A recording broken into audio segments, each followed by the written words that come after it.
என்னது உருளைக்கிழங்கு தேங்காய் சட்னியா அப்படின்னு தானே நினைக்கிறீங்க? இந்த சட்னி தோசை சப்பாத்திக்கு ரொம்ப நல்லாயிருக்கும்.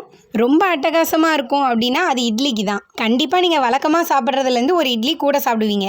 சட்னி இந்தியாவில் கண்டுபிடிச்சது, அதுவும் முகலாய மன்னர் ஷாஜகான் உடம்பு சரியில்லாமல் இருக்கும்போது அவர் சாப்பிட்றதுக்காக கண்டுபிடிச்சது தான் இந்த சட்னியா. புளி சட்னி, புதினா சட்னி, கார சட்னி, மல்லி சட்னி, வெங்காய சட்னி, தக்காளி சட்னின்னு ஏகப்பட்ட சட்னி வகைகள் இருக்குது. அதில் தேங்காய் சட்னி ஒரு வகை, அதில் இந்த உருளைக்கிழங்கு தேங்காய் சட்னி இன்னொரு வகை. ஒரு உருளைக்கிழங்கை 4லேருந்து 5 விசில் வரைக்கும் வச்சு எடுத்து மசிச்சு வச்சுக்கோங்க.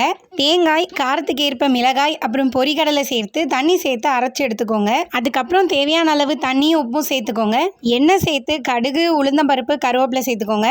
இந்த சட்னிக்கு எவ்வளோ சின்ன வெங்காயம் சேர்க்குறீங்களோ அந்த அளவுக்கு நல்லாயிருக்கும். நிறைய சேர்த்துக்கோங்க. அப்புறம் நம்ம மசிச்சு வச்ச உருளைக்கிழங்கை சேர்த்து நல்லா வதக்கிட்டு அதுக்கப்புறம் நம்ம அரைச்சி வச்ச தேங்காயை ஊற்றி இறக்கிடலாம். ஊற்றுனதுமே இறக்கிடுங்க. ரொம்ப நேரம் கொதிக்க விடாதீங்க.